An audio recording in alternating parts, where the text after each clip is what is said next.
আজকে কুমিল্লা যুব সমিতি কর্তৃক আয়োজিত ইফতার ও দোয়া মাহফিলের সম্মানিত সভাপতি অধ্যাপক ইকবাল হোসেন রাজু, সাধারণ সম্পাদক ইঞ্জিনিয়ার আব্দুল সত্তার রাজা,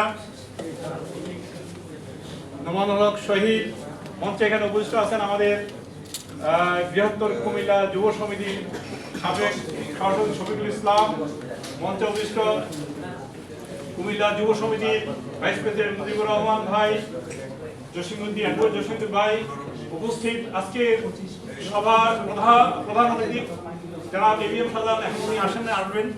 তারপরে বিশেষ অতিথি জনাব মোহাম্মদ জয়নুল আবেদিন, উপস্থিত অতিরিক্ত সচিব জনাব মাহিদুল ইসলাম সহ উপস্থিত সুধী মণ্ডলী, আসসালামু আলাইকুম। আপনারা শুনেছেন যে এই সমিতি যুব সমিতি 1997 সাল থেকে প্রতিষ্ঠিত হয়ে চড়াই উতরাই পেরিয়ে আজকে এই পর্যন্ত এসেছে। আমি যখন বৃহত্তর কুমিল্লা যুব সমিতির সভাপতি ছিলাম, তখন এই যুব সমিতি আমাদের সাথে একত্রে হয়ে আমরা সেদিন বিভাগ আন্দোলন, কোটা বিরোধী আন্দোলনে আমরা এই প্রেস ক্লাবের সামনে আমরা আন্দোলন করেছিলাম। আজকে আমার অনুরোধ থাকবে যে আজকে আমাদের কুমিল্লায় আরো আমাদের অনেক দাবি আছে। সেই দাবির মধ্যে একটা আছে ঢাকা থেকে কুমিল্লা সরাসরি রেলপথ আমরা চাই। এই ব্যাপারে আমাদেরকে আন্দোলনে আসতে হবে, কারণ যদি আমরা সরকারের কাছে এগুলা না পৌঁছতে পারি আমাদের দাবি দেওয়া, তাহলে এই দাবি আদায় করা খুব কঠিন হবে। এটা আমরা জেনে থাকি যে মাও তার শিশুকে দুধ দেয় না যদি শিশু না কাঁদে। আমরা যদি না কাঁদি তাহলে আমাদের দাবিগুলো আমরা কখনো পাবো না।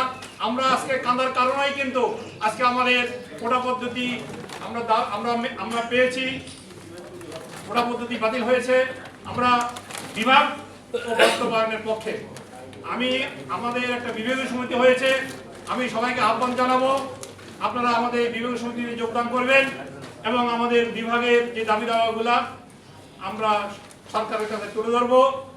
এই আশা ব্যক্ত করে সবাইকে অভিনন্দন জানিয়ে আজকের এই অনুষ্ঠানে আমি আমার বক্তব্য শেষ করলাম। খোদা হাফেজ।